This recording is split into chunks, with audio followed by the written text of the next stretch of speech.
Alright, it's time to get to work on the AMF Daddler 1972 Mark IV.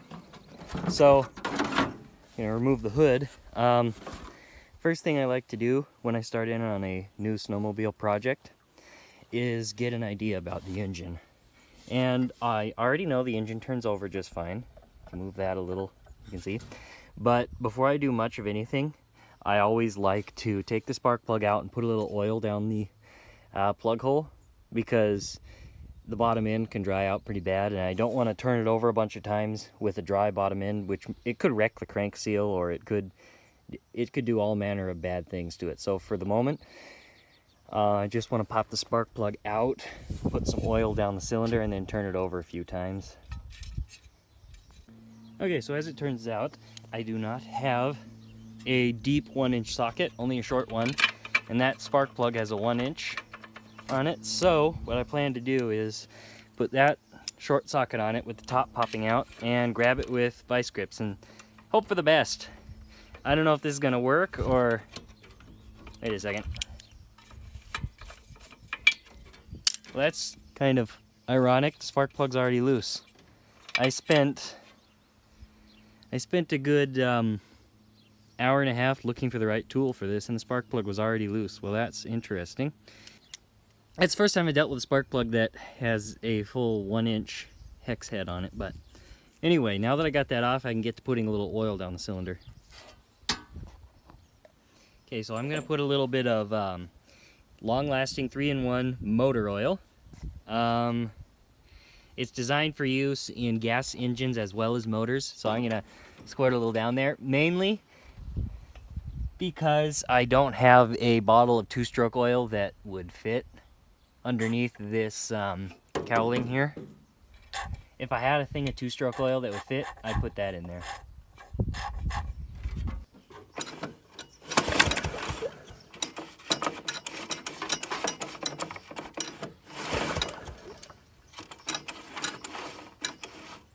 Alright, so I was pulling it over to try and test if I have spark, and then I realized two things that are a problem. One of them is that the pull starter does not like to recoil very much.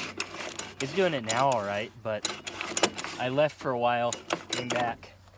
But beyond that, there's also the fact that if you'll look over here, you'll see I have no key, and it's in the off position. So I'm gonna have to see if I can scrounge around for something that'll turn the key switch to the on position, so I'm gonna be right back. Alright, so I did not find a key that'll work for this, so I unplugged the entire wiring harness right here, just to bypass the key entirely until I can find something that'll work for it. And let's see, I'm gonna give it a yank here on the starter. Oh yeah, it's got a healthy spark to it. Well, that's good. We know it has spark, and now it's lubricated, and the pull starter is retracting, which it wasn't before. I had to put a little oil down in there to get things all slippery again. So we might even be able to give it a firing test, see if it'll fire off. So the next thing I plan to do is pull the carburetor off there, get it cleaned up, because there's no point trying to fire it off before making sure the carb is clean.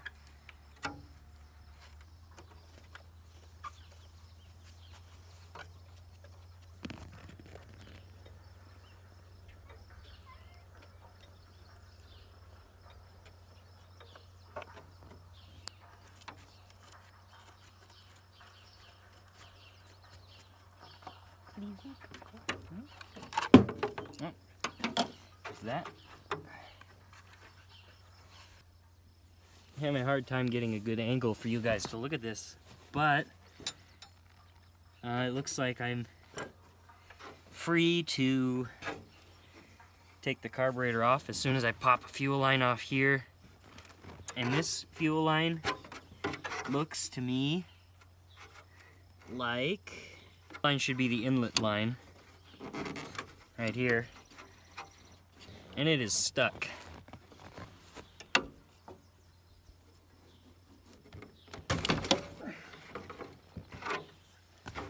Right, that's off. This, I'm assuming, is a primer line, because It's got a fuel filter on the end of it here, and it goes down over to where the gas tank is supposed to mount, so I'm going to assume this second line here is for priming. It also has a primer bulb in line. Let me see if I can get that. Surprisingly enough, this primer bulb is still supple enough to be used. Doesn't look like the rubber is cracked and old, so might just leave it on here and use it. But here, the bottom of the carburetor, down here is the impulse line, which was very loosely fitted onto the crankcase, which is not the way it's supposed to be. Most likely, this hose clamp here was supposed to have been on it, but it slipped down. So you're supposed to use tight, small, clear tubing for those.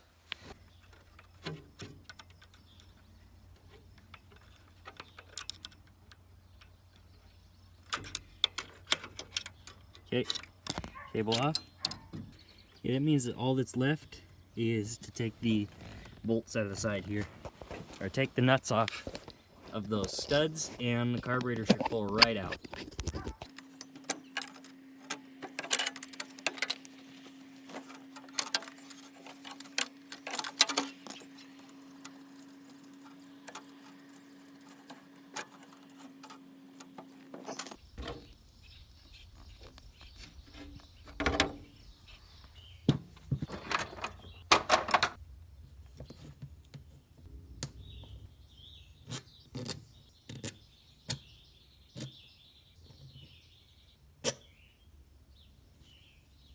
This piece doesn't look very dirty. When you're taking these apart, the easy way to remember how each piece goes back together is there should be a tab on one side. That tab should line up with the tabs on the other sides of the other pieces, like that. The big thing to be careful about is that you don't forget the orientation of the gaskets. That piece looks pretty clean as well. I'm not sure what this red marking on it is though. Whatever it is, it's flaking off a little bit, so I'm going to have to probably clean that off and blow it out with air. It's flaking off right with my fingernail in most spots. This gasket has some definite wear marks in here. It's pressed into place, so it might end up needing to be replaced. I'm not sure. Got it. And so as you can see, there's some more of that dark red, whatever that stuff is, on here. Probably be smart to give these parts a wash and carb cleaner before I put it back together.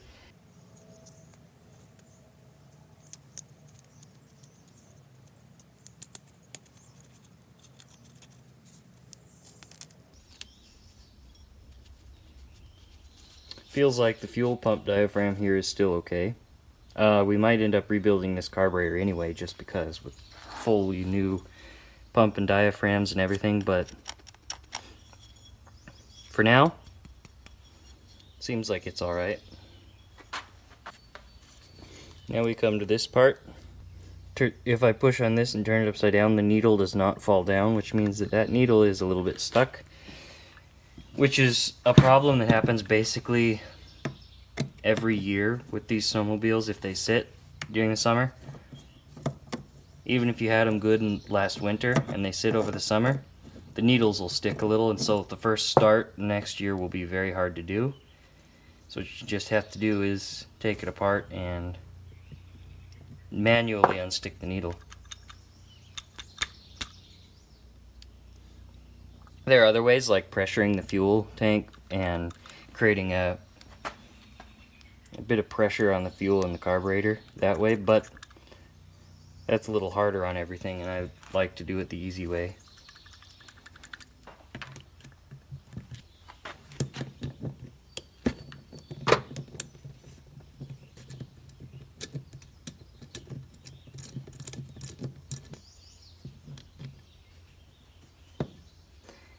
Completely clear. That's good to know. That could have been plugged for all I knew. Means this carburetor probably isn't in that bad a shape. Well, I got it taken apart here. I'm going to pull out this adjustment screw. I'm not sure. There's the other adjustment screw right there. This whole thing's just loose. It's coming right out. Alright, so I'm going to call that torn down as much as it needs to be. And I'm going to get some carburetor cleaner and be back as soon as I can to get it back together. Alright, so I'm going to put everything back together again now.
Okay, so it's back together now. I'm gonna mount it back on the machine and see if we can't get it to start. Alright, so I put the carburetor back on, hooked up the fuel lines really quick to a temporary fuel system. As you can see, this here is full of two-stroke fuel. And I got a little primer here. I'm gonna prime the carb really quick and see if it'll fire off.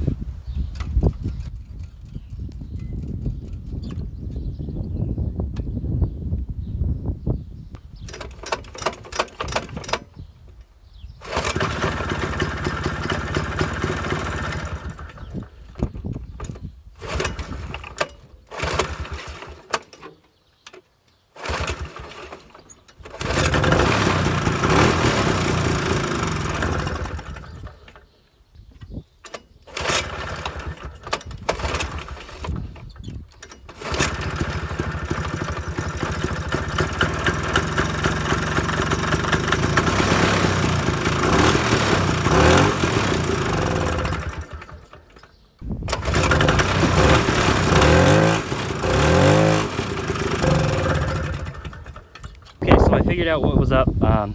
The fuel inlet on the carburetor was still loose. I hadn't tightened it enough, so I tightened it back up and now it doesn't seem to be leaking. So I'm gonna reattach the fuel line to the auxiliary tank down there and see if I can get it to actually run on its own power.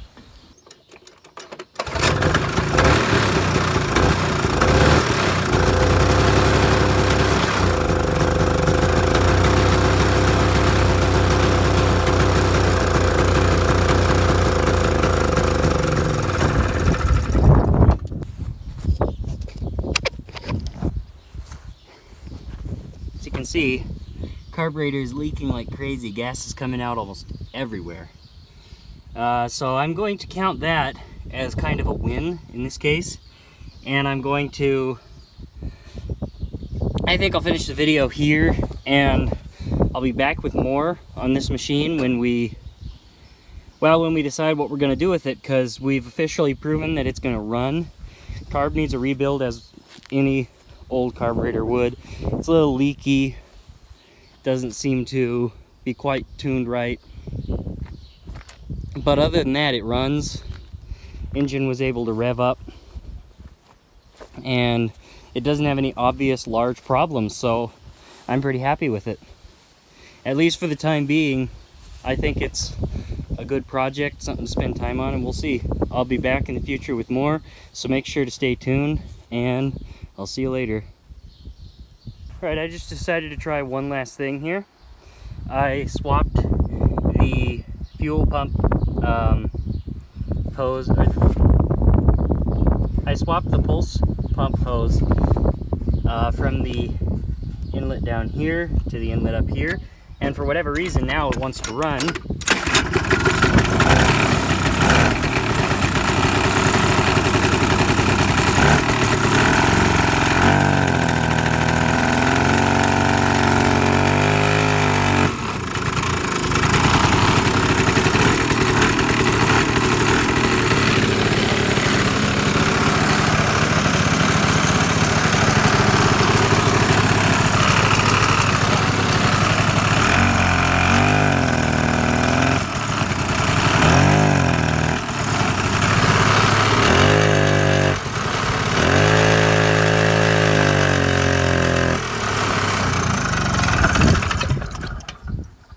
Alright, well,